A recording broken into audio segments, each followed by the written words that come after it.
As circunstâncias da vida nem sempre são as circunstâncias que Deus planejou para cada um de nós. O pecado e as distorções da sociedade quanto aos planos e projetos de Deus para o ser humano trazem para todos nós consequências diretas. No entanto, não importa o tamanho da sua escuridão, sempre há uma esperança. Uma nova série de mensagens para inspirar e fortalecer você. A esperança que você precisa para resistir diante das lutas da vida. Esperança para investir nas oportunidades. Esperança para construir relacionamentos saudáveis. Esperança para prosseguir acima das tristezas e circunstâncias negativas da vida. Acredite, há uma esperança por meio da fé em Deus.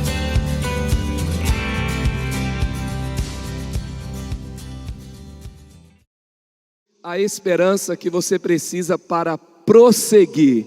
Se você estava parado em alguma coisa que não era para você estar parado na sua vida, se alguma coisa travou você, hoje você vai voltar a andar para os planos de Deus para a sua vida. Hoje é dia de prosseguir. Amém? Então vamos lá. Provérbios capítulo 23, versículo 18, a parte A, diz assim: certamente haverá bom futuro para você, e a sua esperança não falhará. Aleluia, essa é a palavra de Deus. O mundo pode dizer que algo vai parar você. Certamente tem alguém que chega até você e faz um alerta: olha, isso vai parar e você não vai sobreviver a isso. Talvez situações te digam isso, mas entre todas as opiniões que você pode ter, que você pode ouvir na sua vida, você tem que ficar com a opinião de quem mais te ama, quem mais se importa com você. E ninguém te ama mais do que Jesus. Ninguém te ama mais do que o seu Deus, que enviou o seu Filho para morrer no seu lugar. E na sua palavra Ele te traz uma certeza: certamente haverá bom futuro para você e a sua esperança não falhará. E é interessante que nesse texto de Provérbios, a palavra de Deus está nos trazendo que essa realidade vai acontecer na vida daqueles que não invejam os pecadores, daqueles que não vivem de qualquer forma, mas aqueles que buscam a palavra de Deus, aqueles que são sábios na sua conduta, e é assim que você tem buscado viver. É por isso que você está aqui nessa noite, é por isso que você está escolhendo no domingo começar uma semana ouvindo a palavra de Deus. E eu quero já começar esse tempo declarando sobre a sua vida que a esperança de Deus não falhará sobre a sua vida e sobre a sua história. Essa palavra será realidade na sua vida.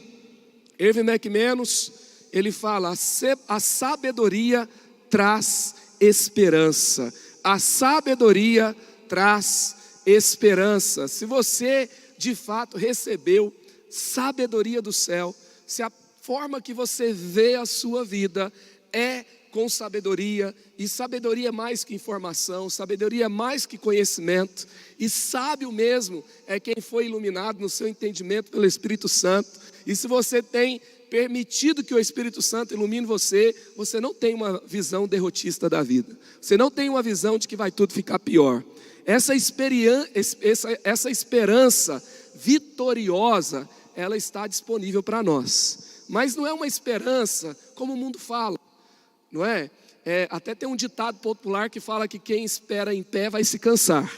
Agora, o que essa palavra esperança não é de esperar para ver se alguma coisa vai acontecer, porque muitas vezes essa visão cética de esperar para ver o que vai acontecer, não é necessário você ter fé. Agora, essa esperança vitoriosa está disponível naqueles que creem em Jesus. Está disponível naqueles que creem que Ele está vivo. Está disponível naqueles que creem que Ele vai voltar. E que as coisas para você, por mais que você passe por situações difíceis, no final você estará com Ele. Ele é o alfa, Ele é o ômega, Ele é o princípio, Ele é o fim. E Ele nunca falhará. E como diz lá em João 7, aquele que crê nele nem vai passar pela morte, porque viverá eternamente. Então você pode até ser que o seu corpo vai passar, se Jesus não voltar antes, ele vai passar pela morte. Mas você essencialmente, o seu espírito, você vai viver eternamente. Eleanor Roosevelt, ela disse: o futuro pertence àqueles que acreditam na beleza dos seus sonhos. E se você realmente é cheio de esperança, você é alguém que olha para frente, você é cheio de sonhos. Lá no capítulo 2 de Joel fala sobre a descida do Espírito Santo, que aconteceu lá em Atos 2, e fala que uma marca daqueles que são cheios do Espírito é que eles são cheios de sonhos. Então, vem junto com a presença de Deus, e nós precisamos caminhar dessa forma. Eu vi uma notícia hoje, Milton Nascimento, aos seus 77 anos, ele falou que não compõe mais, mas não é porque ele está cansado, é porque o mundo não inspira ele a compor mais.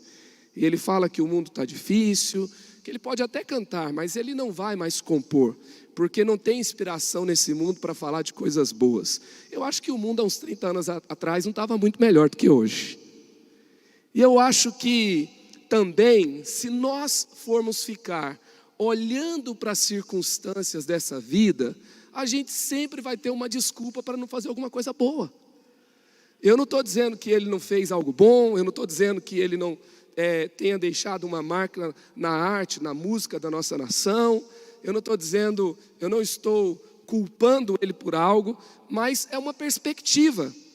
E aqueles que estão em Jesus, sabe qual que é outra marca daqueles que estão em Jesus? A palavra de Deus fala que a vereda do justo só vai brilhar. E nós temos um ditado nessa igreja, nós temos um axioma do nosso pai espiritual, que é no final da pista que o avião decola. E a palavra de Deus diz que também, que aqueles que são cheios do Espírito Santo, os velhos terão sonhos. Você vai morrer sonhando, você vai morrer sorrindo, você vai morrer querendo trazer algo novo para a terra. Sabe, os anos difíceis das nossas vidas não vão nos roubar a nossa alegria de sonhar. Porque, gente, quem para de sonhar morre. Porque não é uma questão de simplesmente do seu coração estar batendo, mas você não foi criado para ser um sobrevivente. Tem gente que sobrevive, mas não vive, que fica apenas pensando ali nas coisas da vida, vivendo um dia após o outro, sem sonhos e sem perspectiva nenhuma. Isso não é viver. Jesus veio para te dar vida e vida abundante. E essa esperança vitoriosa está disponível para aqueles que creem em Jesus. É uma virtude cristã daqueles que esperam no Senhor. E como está lá em Isaías capítulo 40, versículo 31, aqueles que esperam no Senhor renovam as suas forças. Você vai voar alto, você vai correr, você não vai se cansar, porque todo dia o Espírito Santo vai renovar o seu fôlego. Aleluia! Seus voos mais altos não estão no passado, seus voos mais altos estão daqui para diante. Porque se você espera no Senhor, você vai continuar voando cada vez mais alto. Então você precisa de esperança para prosseguir. Primeiro ponto, você pode anotar: prosseguir diante das tristezas circunstanciais.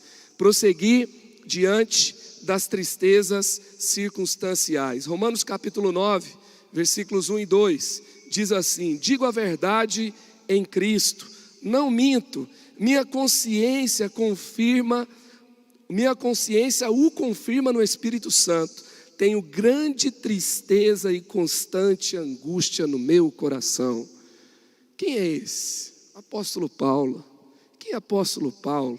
Vamos pegar o Novo Testamento, e a gente tem ali quase a metade do Novo Testamento foram cartas escritas pelo apóstolo Paulo. O grande apóstolo que leva o evangelho para os gentios, que sai de Jerusalém com uma missão totalmente de vanguarda, completamente desafiadora, e ele triunfa, e ele vai levando o evangelho nos lugares mais remotos daquele tempo, e vai para a Ásia, e vai para a Europa, e ele deixa um legado. Nós vemos em uma de suas cartas, onde percebemos, ele diz, e é confirmado pelos seus feitos, que ele se torna o maior dos apóstolos, um grande homem de Deus. E nós vemos ele falar que ele tem, não é só uma tristeza, mas na verdade é uma grande tristeza e constante angústia. Jesus certa vez disse: tenho no meu coração uma tristeza que é capaz de me matar. Quando ele está prestes a ir para a cruz, ele está orando no jardim de Getsêmani. Elias tem um momento que ele para e ele está desanimado. E ele fala: Senhor, já tive muito, tira a minha vida. Ele quer morrer. E ele se esconde numa caverna. E ele tem dificuldades para continuar, mas nem Elias, nem Jesus, nem Paulo ficaram na sua tristeza constantemente, não ficaram na sua tristeza por muito tempo, eles superaram, eles continuaram, porque assim como eles, eu e você teremos momentos de tristezas nessa vida, mas nenhuma tempestade dura a vida inteira, nós não podemos viver na tristeza, nós passamos por ela, mas depois da noite vem o novo dia, depois da noite vem a esperança. E nós não podemos tomar decisões do nosso pior. Não podemos tomar decisões do nosso pior. Nós precisamos superar a tristeza. Precisamos superar os momentos difíceis. A palavra tribulação na Bíblia, quando Jesus fala no mundo tereis aflições, no original essa palavra no grego é tribulação. E a gente vai estudar essa palavra, por exemplo, do latim tribuno, essa palavra vem da palavra rastelo. E a palavra rastelo, você sabe o que significa o rastelo, né? Que é passado na grama, tira as folhas secas, e quando ele passa na grama, ele pressiona a grama. A palavra diz isso, pressionar, apertar. Ela vai pressionar, vai passar por entre cada folha de grama, cada parte ali vai passar por entre aqueles dentes de ferro. E quando ele vai passando, ele aperta a grama, ele dá uma ralada na grama, mas o lixo vai saindo, o lixo vai sendo tirado. Você vai tendo uma variadazinha, mas daqui a pouco a grama está linda, a grama está nova, o lixo foi tirado, todo mundo quer tirar uma foto, alguém já quer estender ali um tecido, já quer fazer um piquenique, já é uma imagem bonita, e assim é com a nossa vida. Talvez você está passando por alguma tribulação, mas você não está morrendo, você não está perdendo o melhor de Deus na sua vida. O lixo está saindo, você está sendo purificado, o melhor de você está sendo tirado, você está caminhando para o seu melhor, em nome de Jesus. Você não vai desistir quando Deus está fazendo algo que vai trazer o melhor de você. Então você vai prosseguir, você vai continuar. E da mesma forma, por exemplo, o que é afiar uma faca, afiar uma espada, afiar um objeto cortante? Na verdade não é que a faca não serve, e não é que você precisa de outro material, porque não se muda o material. Na verdade é eliminado uma parte que sai, e essa parte é pressionada contra uma outra superfície também dura, uma pedra, um outro tipo de metal, e aí então vai sendo passado de um lado para o outro, vai sendo pressionado, aquele metal esquenta, às vezes algumas máquinas vão girar e vai passar e vai ficar quente e vai tirar uma parte, mas depois, com menos esforço, aquele instrumento pode cortar melhor, aquele instrumento pode ser muito melhor utilizado. Talvez você está sendo pressionado, talvez você tenha percebido as situações ficando um pouco tensas, mas o Senhor está afiando você, o Senhor está melhorando você, o Senhor está trabalhando em você. Porque, mas tem situação na minha vida que não é exatamente que Deus trouxe para me afiar, mas Romanos 8,32 fala que Ele faz com que tudo coopere para o seu bem. Ele faz. Então, a grande questão é como você decide nesses momentos de vida. E quando a gente pensa sobre isso e da gente prosseguir, a gente tem que ter um cuidado com a religiosidade. Sabe por quê? Porque a religiosidade tem um problema com as emoções, sabia? A religiosidade diz assim, que se você está sofrendo, você é menos espiritual. Se você passar por uma depressão, então aí você é do Satanás mesmo. Se tiver que tomar remédio aí, é os amigos de Jó. Eu tenho um amigo que ele fala que ele passou a adolescência inteira dele sem sorrir. Sabe por quê? Porque na igreja dele, se você sorrisse, era carnal. Aí os pais dele diziam para ele: fica quieto, menino. Essa cara aí de... Aí falavam uns negócios lá. De lerdo. Não, você tem que ser sério. A religiosidade tem um problema com as emoções. Eu estava vendo o último álbum da Priscila Alcântara. E a primeira música do último álbum dela se chama Gente. E eu gostei da letra. Porque fala assim: sofrer não muda a realidade de quem eu sou. E mesmo no meio ao sofrimento, eu posso ser profissional e me reerguer. Talvez você tenha sofrido, mas pense comigo, você não é menos, você não é pior, porque você perdeu alguém, porque você lutou com uma enfermidade, porque você passou por uma crise, e essa crise de alguma forma, como diz lá Asaf no Salmo 73, o meu coração pode fraquejar, mas a minha força está no Senhor para sempre. Mesmo que todo mundo passa por momentos de fraqueza, sabe, em Jesus você pode fazer da sua fraqueza uma arma secreta, porque a palavra de Deus fala que quando eu estou fraco é que sou forte. E aí você vai depender de Deus. Como eu transformo essa fraqueza em uma arma? Quando eu dependo de Deus, quando eu confio em Deus. E às vezes quando eu estou fraco, eu estou vulnerável. E eu não estou vulnerável somente para que algo me derrube, mas eu estou vulnerável para permitir que Deus faça o que Ele quer fazer na minha vida, na minha história. Então prossiga confiando em Deus. Prossiga permitindo que Ele trabalhe em você. Prossiga sendo gente, não perdendo a sua humanidade na religiosidade, mas trazendo as suas vulnerabilidades até Jesus. E as crises momentâneas, as tristezas do momento vão passar e você vai ficar muito melhor. Você se tornará mais forte, a sua autoridade espiritual vai aumentar e o melhor vai chegar na sua vida. Sabe, quando a gente fala de autoridade espiritual, o que é autoridade espiritual? Às vezes a autoridade espiritual, uma pessoa chega, ele canta a mesma música que o outro cantou. Ele não fala uma coisa diferente do que o outro falou. É a mesma Bíblia que a gente está pregando. Mas a Bíblia fala que, sabe aquela autoridade que Jesus tinha? Quando Ele falava, as pessoas ficavam maravilhadas com o seu ensino. Ele ressuscitou, e aí quando Ele anda com aqueles que estavam decepcionados, o coração deles começa a queimar. Uma pessoa chega no ambiente, o ambiente muda, a atmosfera é trocada, a autoridade troca a atmosfera de ambientes. E essa autoridade espiritual, ela não é uma orada, ela não é uma jejuada, ela não é uma ida num culto, é um posicionamento firme em Jesus.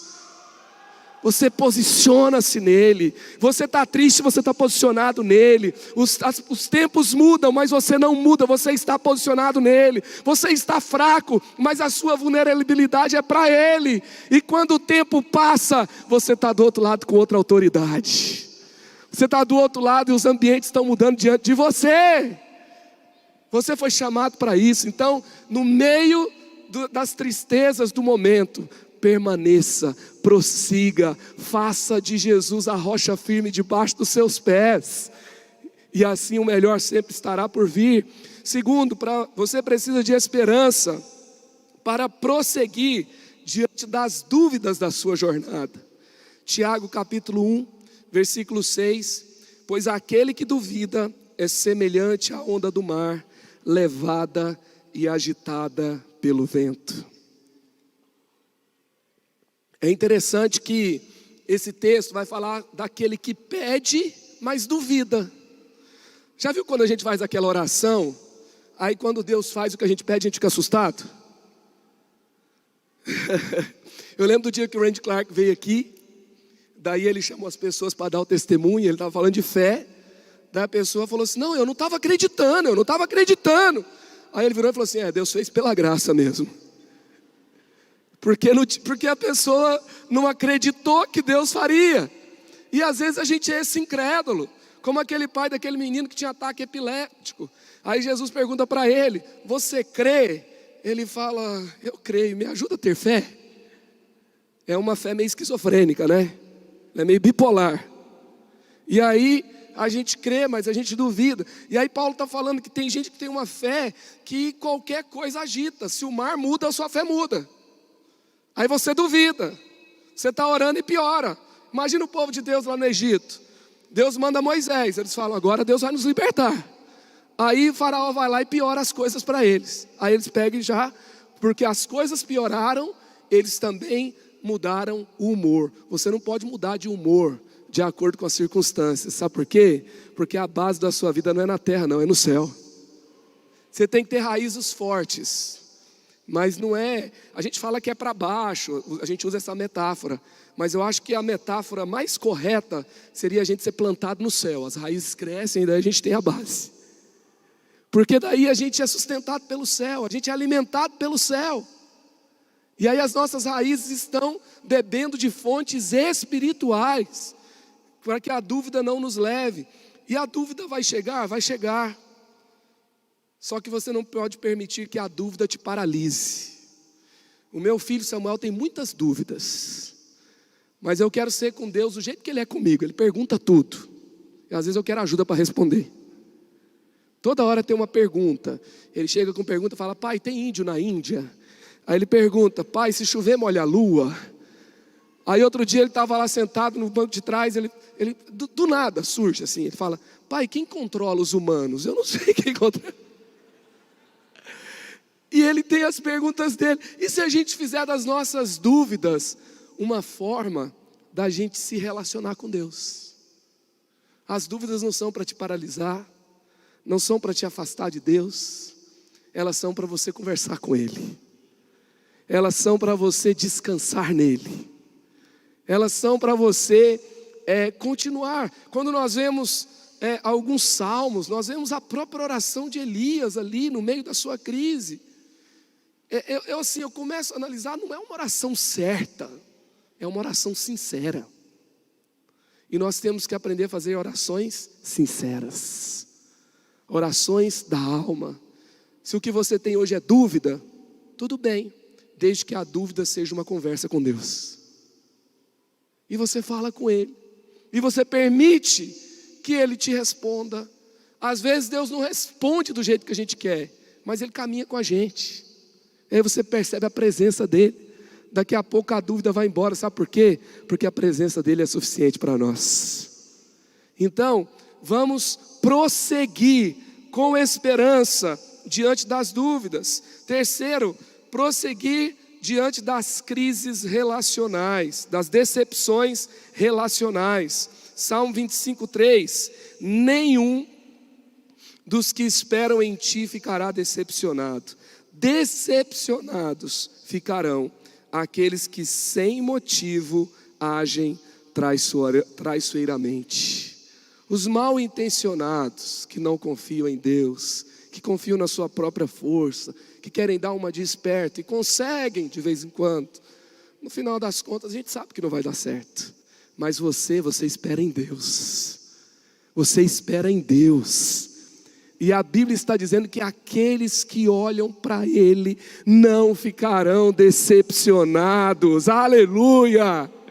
Sabe, quando a gente ficar decepcionado, eu aprendi a começar a questionar o que eu sinto. Sabe, quando você fica muito mal, a gente tem que ter aquela conversa de Salmo 42. Que o salmista fala assim, ele põe ele mesmo numa cadeira, é um divã com ele mesmo. Aí ele faz a pergunta, por que você está tão triste? Ele começa a perguntar, a questionar, mas por que essa tristeza tomou conta de você? Por que você não quer levantar da cama? Aí, sabe o que a gente vai descobrir? No fundo, a gente vai descobrir que a nossa esperança não estava nele. É porque alguém nos decepcionou.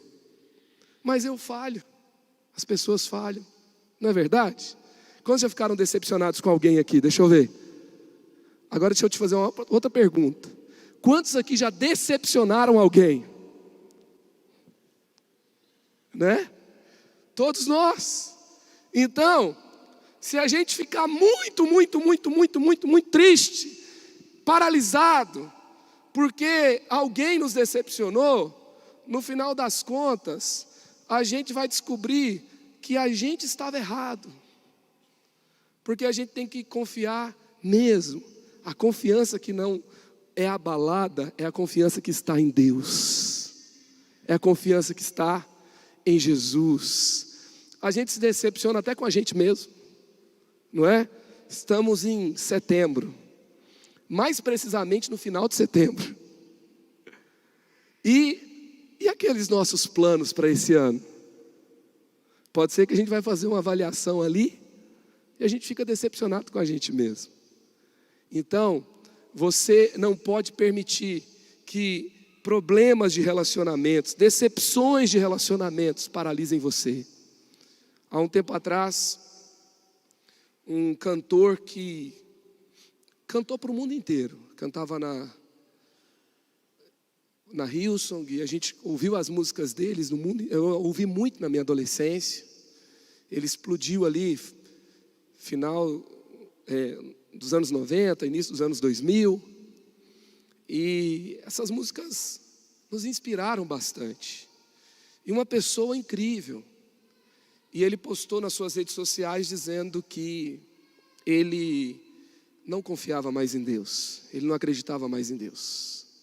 E aí, quando eu busquei um pouco mais a história, e tudo leva a entender que a falta de fé foi gerado por uma ofensa, foi gerado por uma decepção, foi gerado por uma expectativa não suprida em relacionamentos. E você sabia que a maioria dos ateus são ateus emocionais?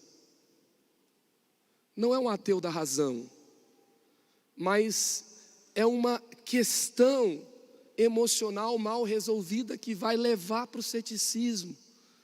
Quando eu comecei a ler, e quando eu comecei a buscar, e quando eu comecei a imaginar situações, eu comecei a pensar que eu preciso cuidar muito do meu coração. Você precisa cuidar do seu coração para que a ofensa não te leve para o ceticismo. As pessoas, quando estão em decepções relacionais, e elas não questionam seus sentimentos, e elas não questionam as suas reações, não questionam por que estão tão mal, e não trazem essa dor para ser processada em Jesus, e não conseguem liberar os seus ofensores, não conseguem liberar aqueles que decepcionaram, que foram aqueles que as decepcionaram. Muitas vezes isso vai sendo conduzido assim, você não tem forças, você não consegue prosseguir, você começa a olhar, aí você olha alguém, se você passou por essa situação no casamento, você vê uma família e você não acredita.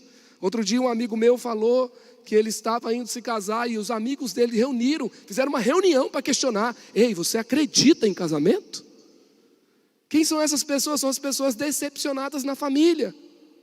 Em nome de Jesus, se você foi decepcionado na construção de uma família, você vai construir uma família com Jesus. A partir de você nasce uma nova história. Se você não acreditava em amizade, você não acreditava em relacionamentos dentro da igreja, nasce uma nova esperança em você, uma esperança vitoriosa, não baseada nas pessoas serem perfeitas, mas baseadas em Jesus, o perfeito Filho de Deus, que tira o pecado do mundo e nos conduz vitoriosamente. Aleluia! É Ele, é por causa dEle.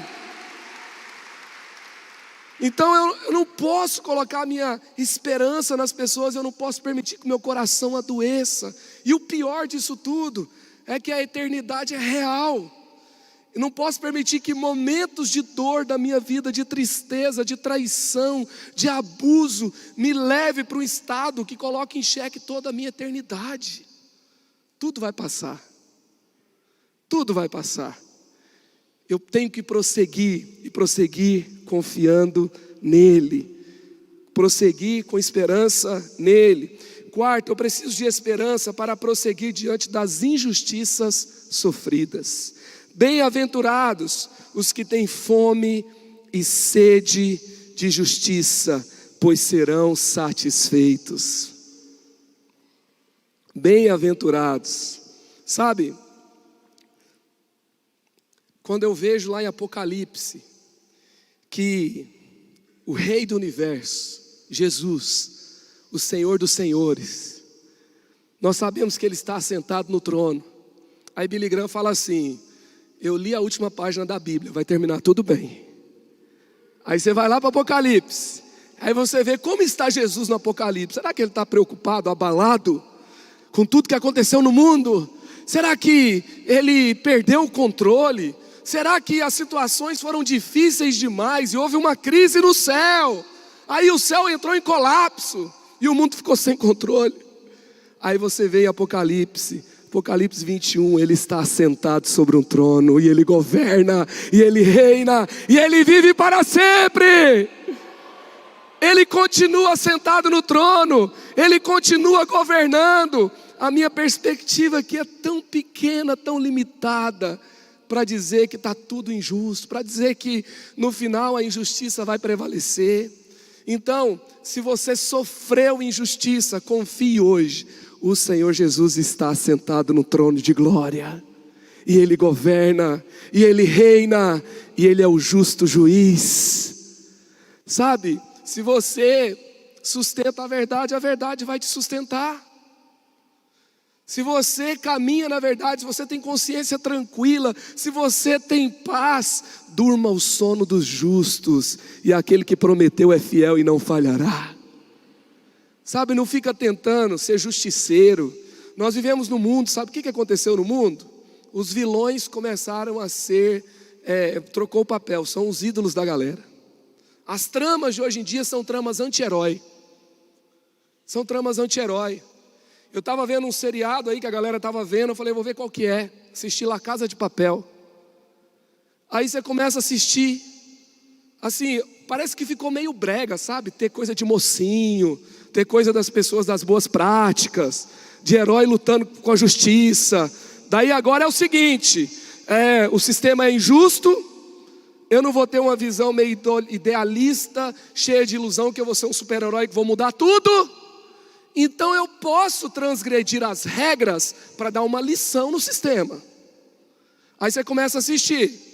Aí você vê os casais, os personagens construídos. Aí você vai vendo Rio, Tóquio, Nairobi, Denver. E aí você pega e começa a torcer para eles roubarem muito bem, para não serem pegos no final, para dar uma lição na sociedade. Eu estou falando assim que a trama é construída para você torcer para os bandidos. E daqui a pouco, eu começo a permitir, por causa de uma injustiça, eu também ser um justiceiro com regras injustas, porque o sistema está em colapso, e eu vou fazer algo aqui, só que eu tenho bons valores por trás, eu tenho uma ideologia.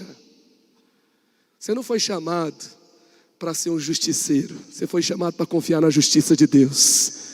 Você foi chamado para crer que Ele vive e reina para sempre. Ah, pastor, você é um bobo, você é um trouxa. Não, você não vai ser um bobo nem um trouxa. Você vai ser aquele que é sustentado pela justiça de Deus.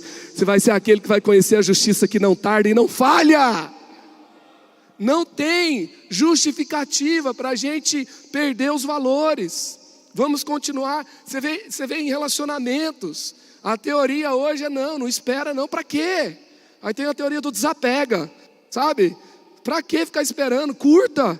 Vai esperar príncipe encantado para quê? E aí você vai vendo todos os bons valores sendo desconstruídos. Por quê? Porque houve uma injustiça. Porque teve alguém que foi ferido. E daqui a pouco a gente está vivendo de um jeito que não é o jeito que Deus quer que a gente viva. Em nome de Jesus, nós vamos ser o povo da boa consciência. Nós vamos ser o povo dos bons valores. É por isso que lá em Efésios 5 a palavra de Deus fala: vivam como sábios. E quando a gente vai vendo o contexto do texto, a Bíblia fala que viver como sábio ali no texto é conduzir a sua própria vida, é não permitir que as marcas da cultura definam os seus valores. Você vai definir os valores da cultura e não a cultura definir os seus valores, porque você crê em Jesus, você crê no céu, e o mundo não vai definir em quem você crê e como é que você vive. Então eu creio na justiça de Deus e eu creio na justiça do céu. Então prossiga, não desista de fazer o bem. A palavra de Deus fala: sejam incansáveis para fazer o bem. Não desista de fazer o bem. A palavra de Deus fala em Salmo 37, 29, os justos herdarão a terra e nela habitarão para sempre. Aleluia! Eu creio nessa palavra, é na palavra de Deus. E a palavra de Deus fala que os justos herdarão a terra, apesar das injustiças do mundo. E por último, prosseguir diante das incertezas do futuro. Prosseguir diante das incertezas do futuro. Jeremias 31, versículo 17. Por isso há esperança para o seu futuro, declara o Senhor. Há esperança para o seu futuro. Lá em Salmo 37, versículo 37. Considere o íntegro, observe o justo, há futuro para o homem de paz. Aleluia! Eu não vou viver cheio de incertezas, cheio de medo. Eu não vou tentar, no meio do caminho, tentar gerenciar, entrar em colapso, em nome de Jesus. Você não veio aqui receber apenas uma informação, você não veio apenas saber o que a Bíblia diz, você veio permitir ser transformado pela palavra de Deus.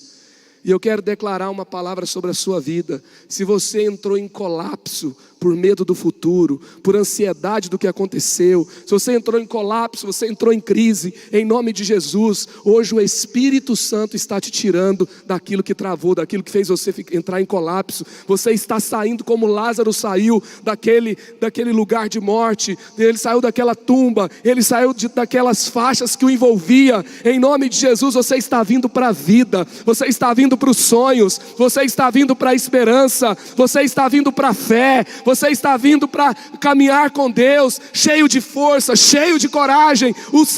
O mundo não vai roubar o que Deus colocou na sua vida, o diabo não vai roubar. O mundo sempre foi mundo, o diabo sempre foi diabo, sempre houve pecado, mas Jesus sempre foi Jesus, e Ele vive e reina para sempre, e Ele tira você de um lugar de morte hoje, em nome de Jesus. Em nome de Jesus, você não vai ficar paralisado, nas crises que você tem enfrentado. Você não vai ficar paralisado nas decepções que te alcançaram. Hoje é dia de voltar a viver de verdade. Às vezes você fala assim, pastor, é difícil.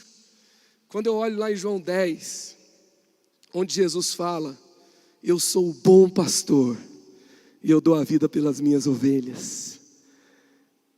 Quando ele fala bom pastor, não é somente o oposto de mal, é que ele é capaz, ele é competente.